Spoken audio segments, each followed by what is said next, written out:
Welcome to icon India. ఎవరైతే EO CDPO exams రాయబోతున్నారో వారికి సంబంధించి icon India online test series ప్రోగ్రామ్ని లాంచ్ చేయడం జరిగింది. 60 days పాటు కంటిన్యూస్ ఎగ్జామ్స్తో పాటు వాటి ఎక్స్ప్లెనేషన్, వాటికి సంబంధించిన పీడిఎఫ్స్ని మీకు అందించబోతా ఉన్నాం. దీనికోసం మీరు చేయాల్సిందల్లా ఐకాన్ ఇండియా యాప్ ద్వారా ఈ కోర్సులో జాయిన్ అయితే మీకు మేము కండక్ట్ చేసేటువంటి ఎగ్జామ్స్, వాటి ఎక్స్ప్లెనేషన్ అండ్ వాటితో పాటు చాలా క్లియర్గా మీకు ఈ వాట్సాప్ ద్వారా క్వశ్చన్ పేపర్స్ని అందించడం జరుగుతూ ఉంది. సో దీనికోసం వెంటనే రిజిస్టర్ అవ్వండి. ఏమైనా డౌట్స్ ఉంటే క్రింద ఇస్తున్న నెంబర్కి సంబంధించి మీరు మీకున్నటువంటి డౌట్స్ని క్లియర్ చేసుకోవచ్చు. ఈ సిరీస్ ద్వారా పేపర్ 1, పేపర్ 2కి సంబంధించి అన్ని సబ్జెక్ట్స్ని కవర్ చేస్తూ ఎగ్జామ్స్ని కండక్ట్ చేయబోతా ఉన్నాం. ఇక మనం ఫ్యామిలీ అనేటువంటి లెసన్ నుంచి క్వశ్చన్స్ని ఇవ్వడం జరిగింది. ఆ క్వశ్చన్స్కి సంబంధించి పేపర్ 2 అనేది మీకు ఎక్కువగా స్కోరింగ్ సబ్జెక్ట్గా ఉంటుంది. తక్కువ సబ్జెక్ట్స్ని ప్రిపేర్ అవుతే ఎక్కువ స్కోర్ చేసుకోవచ్చు. ఆ పాయింట్ ఆఫ్ వ్యూలో ఈ క్వశ్చన్స్ని ఒక్కసారి ఎగ్జామ్స్కి ఇచ్చిన క్వశ్చన్స్ని మనం ఈరోజు డిస్కస్ చేద్దాం. సో ఒకసారి చూడండి. ఫస్ట్ క్వశ్చన్, క్రింది శాస్త్రవేత్తలను వారి అధ్యయనాల ఫలితాల ద్వారా సరిపోల్చండి అని నేను అంటున్నాం. సో జేబీ బౌమన్ బెంగళూరులో 64.3% వెస్టీ కుటుంబాలు అని అంటున్నాం. ఇక ఐపీ దేశాయ్ మహూవాపట్నంలో 61.45% వెస్టీ కుటుంబాలు అని అంటున్నాం. రాజ్ బాంబే, సౌరాష్ట్ర మరియు కచ్లో ఉమ్మడి కుటుంబాలు తక్కువగా ఉండటము అని అంటున్నాం. అసలు ఏంటి అని అంటే ఈ ఫ్యామిలీకి సంబంధించి, కుటుంబాలకి సంబంధించినటువంటి అంశాల మీద జరిగినటువంటి రీసెర్చెస్ అండ్ వాటిని చేసినటువంటి సోషల్ సైంటిస్టులు, సోషాలజీ సైంటిస్టులు, సామాజిక శాస్త్రవేత్తలు. సో ఈ పాయింట్ ఆఫ్ వ్యూలో ఈ క్వశ్చన్ని ఫ్రేమ్ చేసుకున్నాం. మరి వీటిని ఎలా కరెక్ట్ మ్యాచ్ చేయాలి అనేది ఇక్కడ మనం చూడాల్సి ఉంటుంది. సో ఇక్కడ జేబీ బౌమన్ ఏం చేశాడు అని అంటే బాంబే, సౌరాష్ట్ర మరియు కచ్లో ఉమ్మడి కుటుంబాలకి తక్కువ ప్రాధాన్యత ఉన్నది అని చెప్పేసి గుర్తించడం జరిగిందండి. సో ఫస్ట్ వన్ సి అని అంటున్నాం. మనకి సిలో డీలో ఫస్ట్ వన్ సిగా కనబడుతుంది. మరి ఐపీ దేశాయ్ గారు ఏం చేశారు అని అంటే మహూవా పట్టణంలో 61.45% వెస్టీ కుటుంబాలు ఉన్నాయని తేల్చడం జరిగింది. రిమైనింగ్ రాస్ గారు బెంగళూరులో ఈ 64.3% వెస్టీ కుటుంబాలు ఉన్నాయి అని చెప్పేసి, చిన్న కుటుంబాలు ఉన్నవి అని చెప్పేసి చెప్పడం జరిగింది. సో C2B ఇది 3A. సో ఆన్సర్ వచ్చి సి అని చెప్పేసి గుర్తుంచుకోవాలి. మీరు ఎగ్జామ్స్లో మోస్ట్ ఆఫ్ ద క్వశ్చన్స్ ఇలా రాయాల్సి ఉంటుంది. ఇలాంటి క్వశ్చన్స్కి ఆన్సర్స్ చేయాల్సి ఉంటుంది. సో ఇక నెక్స్ట్ దీని తర్వాత మరొక క్వశ్చన్ చూడండి. రాస్ ప్రకారం క్రింది వాటిలో ఏది కుటుంబాల వర్గీకరణలో లేదు? So which of the following is not included in Ross classifications of families అని అంటున్నాం. సో ఇందులో ఈ క్వశ్చన్కి సంబంధించి మనం మాట్లాడాల్సి వస్తే లార్జ్ జాయింట్ ఫ్యామిలీస్ అనేవి ఇందులో ఉన్నాయి. సో దీనికి సంబంధించి లార్జ్ జాయింట్ ఫ్యామిలీస్ ఉన్నాయి అనేటువంటి అంశాన్ని మనం గుర్తించాల్సి ఉంటుంది. ఇక నెక్స్ట్ దీని తర్వాత ఆధారపడ్డ వ్యక్తులకి సంబంధించినటువంటి న్యూక్లియర్ కుటుంబాలు అనేవి కూడా ఉన్నాయి.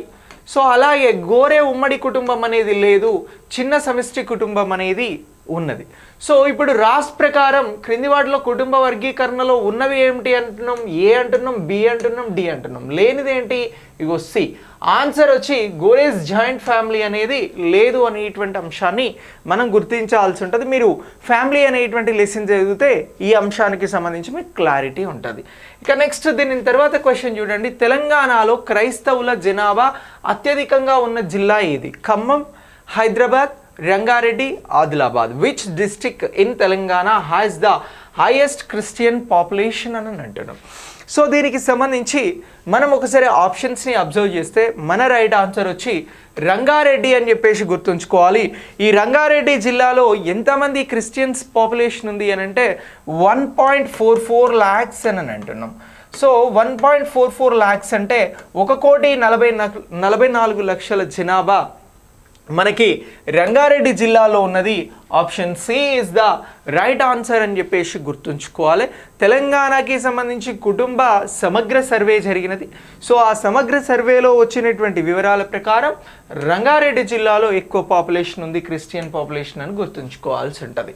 ఇక క్రింది శాస్త్రవేత్తలను వారి సిద్ధాంతాలతో సరిపోల్చండి అని అంటున్నాం. మండేలాభాయ్, జిఎస్ గారియే, కేఎం కపాడియా. సో సమైక్యతా సిద్ధాంతం, అనైక్యతా సిద్ధాంతం, అలాగే బహుళకారక సిద్ధాంతము అని చెప్పేసి అడుగుతా ఉన్నాం. అగైన్ మనం మ్యాచ్ ద ఫాలోయింగ్ క్వశ్చన్ని ఇవ్వడం జరిగింది. దీనికి సంబంధించి రైట్ ఆన్సర్ ఏంటి అనేది ఒకసారి చూద్దాం. సో ఇక్కడ మండేలాబాయ్ దేనికి సంబంధించిన సిద్ధాంతాన్ని ఇచ్చాడు అని అంటే మండేలాబాయ్ మనకి అనైక్యతా సిద్ధాంతాన్ని ఇవ్వడం జరిగిందండి. సో థియరీ ఆఫ్ డిస్యూనిటీ అనేటువంటి దానిని ఇవ్వడం జరిగింది, డిస్యూనిటీ అనేటువంటి దానిని ఇవ్వడం జరిగింది. ఇచ్చింది ఎవరు అని అంటే మండేలాబాయ్ అని అంటున్నాం. ఇక రెండోది జిఎస్ గార్యే గారు ఏమి ఇచ్చారు అని అంటే థియరీ ఆఫ్ ఇంటిగ్రేషన్ ఇవ్వడం జరిగింది. దీనినే మనం సమైక్యతా సిద్ధాంతం అని అంటున్నాం. కేమ్ కపాడియా బహుళకారక సిద్ధాంతాన్ని ఇచ్చిండు, మల్టీ ఫ్యాక్టర్ థియరీని ఇవ్వడం జరిగింది. సో ఆన్సర్ వచ్చి BAC అని అంటున్నాం. Option A is the right answer అని చెప్పేసి మనం గుర్తుంచుకోవాలి ఈ 4th క్వశ్చన్కి సంబంధించి. ఇక 5th క్వశ్చన్ చూడండి. మాతృవంశీయ కుటుంబ సిద్ధాంతాన్ని ప్రతిపాదించిన సామాజికవేత్త ఎవరు అని అంటున్నాం, సామాజిక శాస్త్రవేత్త ఎవరు? So who proposed the material family theory అని అంటున్నాం. హెన్రీ మైన్, బ్రీఫోలిస్ట్, ప్లీస్, మోర్గాన్ అని చెప్పేసి ఇక్కడ ఆప్షన్స్ ఇవ్వడం జరిగింది. మనకి మాతృవంశీయ కుటుంబ సిద్ధాంతాన్ని ప్రతిపాదించినది బ్రీఫోలిస్ట్ అని చెప్పేసి గుర్తుంచుకోండి. సో ఇలా బ్రీఫోలిస్ట్ ఏం చేసినారు అని అంటే ఇందులో ఈయన ప్రతిపాదించిన సిద్ధాంతంలో కుటుంబం ఉంటుంది. కుటుంబం యజమాన్యం అంతా కూడా ఎవరి ద్వారా కొనసాగుతుంది అంటే తల్లి ద్వారా కొనసాగుతుంది అని చెప్పాడు. కాబట్టి దీన్ని మాతృవంశీయ కుటుంబం అని అన్నాం. దీన్ని ప్రతిపాదించినది బ్రీఫాల్టీస్ అని చెప్పేసి గుర్తుంచుకోండి, బ్రీఫాల్టీస్. ఓకే, ఇక నెక్స్ట్ క్వశ్చన్ చూడండి.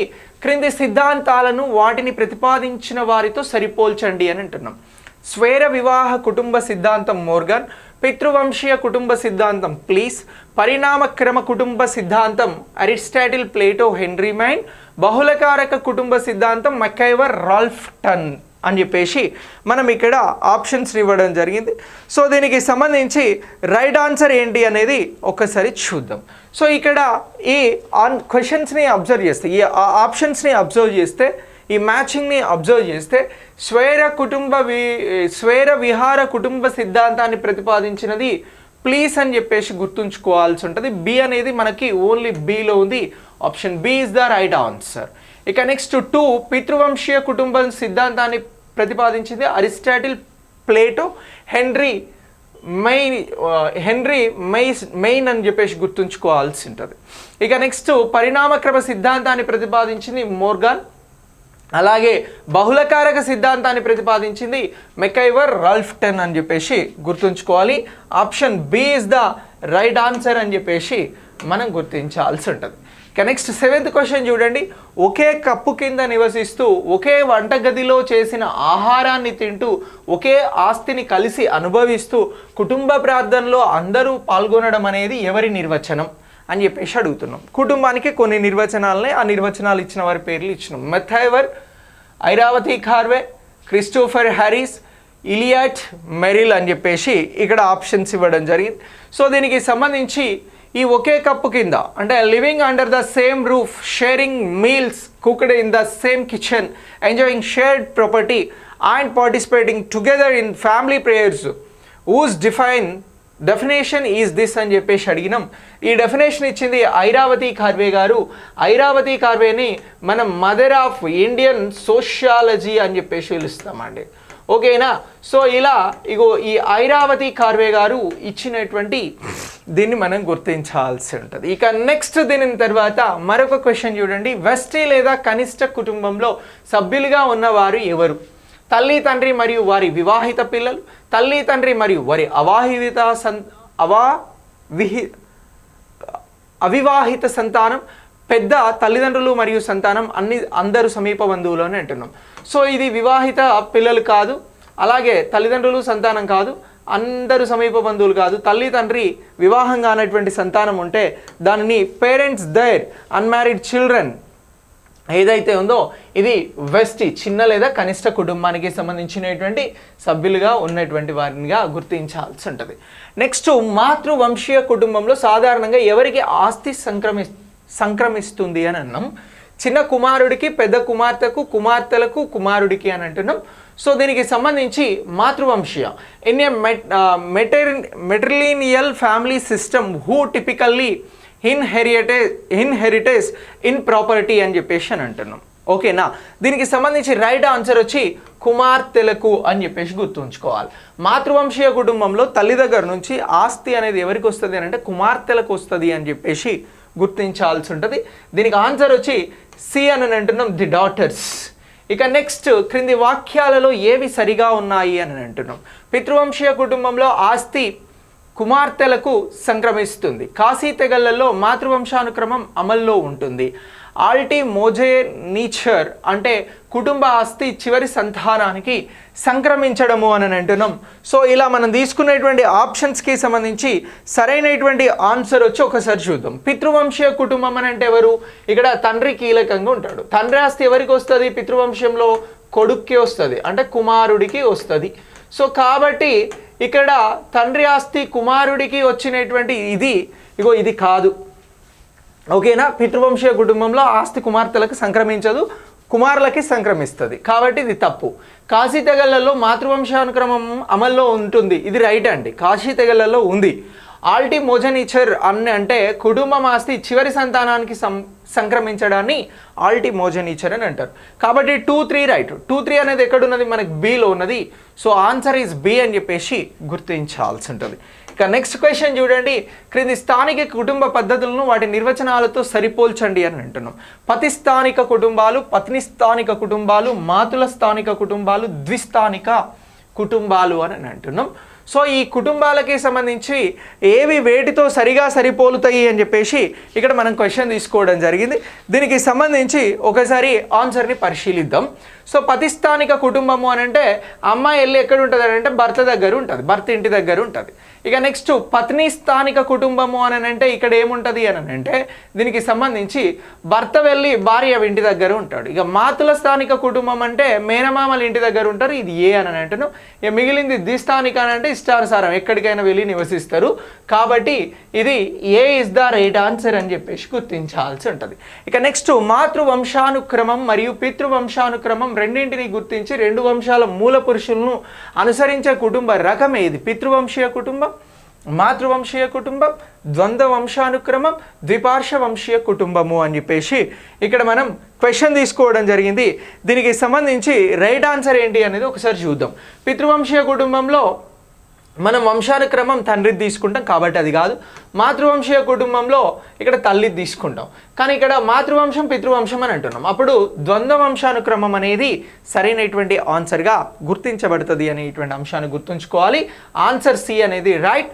సో ఇలా దీన్ని గుర్తుంచుకోవాలి డబుల్ డిసెంట్కి సంబంధించి. ఇక నెక్స్ట్ దీని తర్వాత ఒక పురుషునికి అనేక మంది భార్యలు ఉన్న బహుభార్యత్వ కుటుంబ వ్యవస్థను అనుసరించే గిరిజన తెగలు ఏవి అని అంటున్నాం. Important question. కాశీ, తోడా, తీయన్, చుక్చి, కిప్సీజీ, లాకోర్, లాసు, మార్దీస్, బైకా, థనాలా, పైవన్నీ అని అంటున్నాం. సో ఇందులో ఏ తెగలు దీనికి సంబంధించి దీన్ని పరిగణిస్తవి అని అంటే మనం చెప్పాల్సినటువంటి ఆన్సర్ వచ్చి ఇక్కడ చుక్చి, కిప్సీజీ, లాకోర్, లాసు అనేటువంటి తెగలు మనకి ఇక్కడ ముఖ్యమైనటువంటి తెగలుగా ఒక పురుషునికి అనేక మంది భార్యలు ఉన్నటువంటి బహుభార్యత్వ కుటుంబ వ్యవస్థను అనుసరించే గిరిజన కుటుంబాలుగా గుర్తుంచుకోవాలి. ఏ తెగలు? చుక్చి, కిప్సీజీ, లాకోర్, లాసు అనేటువంటివి. ఇక నెక్స్ట్ క్వశ్చన్ చూద్దాం. స్టిఫెన్స్ కుటుంబ నిర్వచనాల్లో సంబంధిత ప్రమాణాలు ఏవి అని అంటున్నాం. సో ఆర్థిక సహకారం, పిల్లల సంరక్షణ, జయప్రద జీవితం, ఉద్యోగ బాధ్యతలు, భార్యాభర్తల మధ్యన పరస్పర సంబంధం, కలిసి నివసించడం, తల్లిదండ్రుల హక్కులు, బాధ్యతలు, సామాజిక సంబంధాలు, ఆర్థిక సహకారం, అలాగే ఒకచోట కలిసి నివసించడం, కుటుంబం, చట్టబద్ధత, ఆర్థిక ప్రమాణం, సంబంధ బాంధవ్యాలు, లైంగిక బాధ్యతలు. సో ఇలా 4 ఆప్షన్స్ తీసుకున్నాం. మరి స్టిఫెన్స్ కుటుంబ నిర్వచనాలలో ఏ అంశాన్ని చెప్పిండు అనేటువంటి అంశాన్ని మనం గుర్తించాల్సి వస్తే ఇక్కడ భార్యాభర్తల మధ్యన పరస్పర సంబంధం ఉంటుంది అని చెప్పిండు, అంటే వారిద్దరి మధ్యన సాఖ్యత ఉంటుంది. ఇక నెక్స్ట్ కలిసి నివసించడం, ఒకే ఇంట్లో ఉంటారు, తల్లిదండ్రులుగా హక్కులను తీసుకుంటారు, పిల్లలు కన్న తర్వాత ఆ పిల్లలకి సంబంధించిన బాధ్యతలను, కుటుంబ బాధ్యతలను నిర్వర్తిస్తారు. ఇదంతా స్టిఫెన్స్ ప్రకారం కుటుంబానికి సంబంధించిన నిర్వచనం అని మీరు చెప్పగలిగితే సరిపోతుంది. ఇక ఫ్యామిలెస్ అనే పదం ఏ భాష నుంచి వచ్చింది మరియు దాని అర్థం ఏమిటి అని అంటున్నాం. ఫ్యామిలెస్ అనగా గ్రీక్ బంధువు అనేది కాదు, లాటిన్ కుటుంబం కాదు, రోమన్ కుటుంబ సభ్యుడు కాదు, రోమన్ సేవకుడు అనేటువంటిది ఫ్యామిలెస్ అనేటువంటి పదానికి సరైనటువంటి ఆన్సర్గా మనం గుర్తించాల్సి ఉంటుంది. నెక్స్ట్ క్వశ్చన్ చూద్దాం. సో ఇక్కడ చూడండి, 192 సమాజాలను పరిశీలించి సహనివాసం, ఆర్థిక సహకారం, ప్రత్యుత్పత్తి అనే లక్షణాల ఆధారంగా కుటుంబాన్ని నిర్వచించిన మానవ శాస్త్రవేత్త ఎవరు అని అంటున్నాం. సో దీనికి సంబంధించి Robert H Lowie, Ralph Linton, George Peter Murdock, Bronislaw Malinowski అని చెప్పేసి పిలుస్తూ ఉన్నాం. మరి ఇందులో ఎవరు దీనికి సంబంధించినటువంటి నిర్వచనంగా చెప్పడం జరిగింది? 192 సమాజాలను అబ్జర్వ్ చేసిరు అని అంటే మీ ఆన్సర్ జార్జ్ పీటర్ ముర్దక్ అని చెప్పేసి గుర్తుంచుకోవాలి. ఈయన కుటుంబాలు ఎలా ఉన్నవి అనేటువంటి అంశాలను పరిశీలించేందుకు 192 సమాజాలను స్టడీ చేశాడు. అలా స్టడీ చేసి అరే బాబు కుటుంబం అని అంటే భార్యాభర్త, పిల్లలు, వారికి సంబంధించిన బాధ్యతలు, ఇలాంటి అన్ని అంశాలను కూడా చెప్పడం జరిగింది. ఇక నెక్స్ట్ క్వశ్చన్ చూడండి, క్రింది నిర్వచనాలను వాటి మానవ శాస్త్రవేత్తలతో సరిపోల్చండి. వైవాహిక సంబంధాలు మరియు బాధ్యతల ఆధారంగా కుటుంబం, సహనివాసం, ఆర్థిక సహకార, ప్రత్యుత్పత్తి లక్షణాలతో కుటుంబం యొక్క సర్వసాధారణ ఉనికి, తల్లిదండ్రుల విధులు, బాధ్యతలు. ఇటు మనం రైడర్స్కి సంబంధించిన పేర్లను ఇచ్చినాం, అంటే సామాజిక శాస్త్రవేత్తలు, సోషాలజీ సైంటిస్టుల గురించి ఇచ్చినాం. Ralph Linton, Robert H Lowie, George Peter Murdock, Lowie మరియు లింటన్ అనేటువంటి నేమ్స్ని ఇవ్వడం జరిగింది. దీనికి సంబంధించి రైట్ ఆన్సర్ ఏంటి అనేది ఒకసారి చూద్దాం. వైవాహిక సంబంధాలు మరియు బాధ్యతల ఆధారంగా కుటుంబం ఉంటుంది అని చెప్పింది రాబర్ట్ హెచ్ లూయి అండి, రాబర్ట్ హెచ్ లూయి. ఇక 2 సహనివాసం, ఆర్థిక సహకారం, ప్రత్యుత్పత్తి కుటుంబ లక్షణం అని చెప్పింది రాల్ఫ్ లింటన్. ఓకే, ఇక నెక్స్ట్ రెండవది నాట్ రాల్ఫ్ లింటన్, జార్జ్ ముర్దక్. ఇప్పుడే ఈ నిర్వచనాన్ని మనం డిస్కస్ చేసినాం, జార్జ్ ముర్దక్ చెప్పిండు సహనివాసం, ఆర్థిక సహకారం, ప్రత్యుత్పత్తి లక్షణాలు. ఇక నెక్స్ట్ కుటుంబం యొక్క సర్వసాధారణమైనటువంటి ఉనికిని గురించి చెప్పింది ఎవరు అని అంటే ఇగో దీనిని గురించి చెప్పింది లూయి మరియు లింటన్ చెప్పినారు. ఇక రిమైనింగ్ మనకు మిగిలింది తల్లిదండ్రులు, విధులు, బాధ్యతలు అనేది రాల్ఫ్ లింటన్ చెప్పడం జరిగింది. ఆన్సర్ ఈజ్ ఏ అని చెప్పేసి గుర్తుంచుకోవాలి. ఏ అనేది మన క్వశ్చన్కి రైట్ ఆన్సర్. ఇక నెక్స్ట్ క్వశ్చన్ చూద్దాం. ఇక్కడ చూడండి, నెక్స్ట్ క్వశ్చన్ వచ్చి క్రింది కుటుంబ రకాలను వాటి నిర్వచనాలతో సరిపోల్చండి అని అంటున్నాం. కేంద్రక కుటుంబం, బహుభార్యత్వ కుటుంబం, బహుభర్తృత్వ కుటుంబం, ప్రాకార్య ఉమ్మడి కుటుంబము అని అంటున్నాం. సో మరి ఈ క్వశ్చన్కి సంబంధించి రైట్ ఆన్సర్ని గురించి మాట్లాడాల్సి వస్తే again match the following question. ఇలాంటి క్వశ్చన్స్ రేపు ఎగ్జామ్స్లో బాగా అడుగుతారు మిమ్మల్ని. కేంద్రక కుటుంబానికి సంబంధించి ఏమని అంటున్నాము అని అంటే ఇందులో భర్త ఉంటాడు, భార్య ఉంటారు, అలాగే అవివాహిత పిల్లలు ఉంటారు, పెళ్ళిళ్ళు కాని పిల్లలు ఉంటారు. ఇదే కేంద్రక కుటుంబం, ఇదే వెస్టి కుటుంబం, ఇదే ఏక కుటుంబం. ఇక నెక్స్ట్ బహుభార్యత్వ కుటుంబము అని అంటున్నాం. ఈ బహుభార్యత్వ కుటుంబంలో పురుషుడికి అనేక మంది భార్యలు ఉంటారు, ఒకే వ్యక్తి ఎక్కువ మంది భార్యలను కలిగి ఉంటాడు.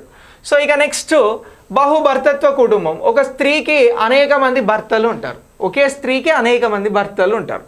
ఇక నెక్స్ట్ మిగిలింది ప్రాకార్య ఉమ్మడి కుటుంబం, ఒకే అధికారం కింద ఉమ్మడి కుటుంబంగా నిర్వహించేదే ప్రాకార్య ఉమ్మడి కుటుంబం. సో ఆన్సర్ వచ్చి డి అండి.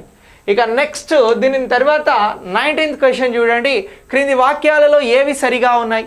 బహుభార్యత్వ కుటుంబాలలో ఒక పురుషుడికి అనేక మంది భార్యలు ఉంటారు. బైగా మరియు తనాల తెగలు ఉమ్మడి కుటుంబ వ్యవస్థను అనుసరిస్తాయి. ప్రాకార్య మరియు గణనీయ ఉమ్మడి కుటుంబ ఆస్తులను ఉమ్మడిగా పంచుకుంటారు. సో ఇందులో 1 2 రైటా, 2 3 రైటా, 1 3 రైటా, 1 2 3 రైటా అనేటువంటి అంశాలను మనం ఆప్షన్స్గా ఇవ్వడం జరిగింది. దీనికి సంబంధించి మనం ఇక్కడ ఈ బహుభార్యత్వ కుటుంబాలలో ఒక పురుషుడికి అనేక మంది భార్యలు ఉంటారనేది సింపుల్ స్టేట్మెంట్. ఇక బైగా మరియు తనాల తెగలు ఉమ్మడి కుటుంబ వ్యవస్థలను అనుసరిస్తాయి, ఇది తప్పు, ఉమ్మడి కుటుంబాలను అనుసరించడం లేదు. ప్రాకార్య గణనీయ ఉమ్మడి కుటుంబ ఆస్తులు ఉమ్మడిగా పంచుకుంటాయి, ఇది రైట్. సో కాబట్టి ఆన్సర్ 1 and 3 అండి. So B is the right answer our question. ఇక నెక్స్ట్ లాస్ట్ క్వశ్చన్, క్రింది వాక్యాలలో ఏవి సరిగా ఉన్నాయి అని అంటున్నాం. సో పితృవంశానుక్రమంలో తండ్రి ప్రధాన పూర్వజనకుడు, మాతృవంశీయ సమాజాలలో తల్లి ద్వారా వంశానుక్రమం జరుగుతూ ఉంది. బ్రెజిల్లోని అపినయ సమాజంలో స్త్రీ సంతానం మాతృవంశానుక్రమాన్ని అనుసరిస్తుంది. పురుష సంతానుక్రమం పితృవంశానుక్రమాన్ని అనుసరిస్తుంది అని అంటున్నాం. సో ఈ క్వశ్చన్కి సంబంధించి మనం ఇచ్చిన స్టేట్మెంట్స్లో ఇక్కడ పితృవంశానుక్రతంలో క్రమంలో మన తండ్రి మన ఇంటికి పెద్దగా ఉంటాడు. ఒకవేళ మీరు తండ్రి అయితే మీరే పెద్దగా ఉంటారు. ఇక నెక్స్ట్ మాతృవంశీయ సమాజాలలో తల్లిదార వంశానుక్రమం జరుగుతుంది. ఎస్, మాతృవంశానుక్రమంలో తల్లి వారసత్వాన్ని తీసుకొని వంశాన్ని తల్లికి సంబంధించినటువంటి రిలేటెడ్గా చెప్తారు, అది కూడా రైటే. ఇక బ్రెజిల్లో అపినయ అనేటువంటి సమాజం ఉన్నది. ఇందులో స్త్రీకి పుట్టినటువంటి సంతానం స్త్రీ అయితే అంటే మాతృవంశానుక్రమాన్ని మోస్తుంది. అమ్మాయి పుట్టిందనుకో వాళ్ళ అమ్మకి సంబంధించినటువంటి వంశానుక్రమాన్ని తీసుకుంటారు. అదే అబ్బాయి పుడితే వాళ్ళ డాడీకి సంబంధించిన వంశానుక్రమాన్ని తీసుకుంటారు. ఈ స్టేట్మెంట్ కూడా రైటే. సో కాబట్టి option D is the right answer. 1, 2, 3 కూడా రైట్ ఆన్సర్స్గా చెప్తా ఉన్నాం. సో ఇలా మనం సమాజం ఫ్యామిలీకి సంబంధించినటువంటి లెసన్ ఎగ్జామ్ కండక్ట్ చేయడం జరిగింది. ఈ ఎగ్జామ్కి సంబంధించిన ఎక్స్ప్లెనేషన్ని మీరు ఇక్కడ పొందారు. Thanks for watching. నెక్స్ట్ వీడియోలో మళ్ళీ కలుద్దాం. Bye bye.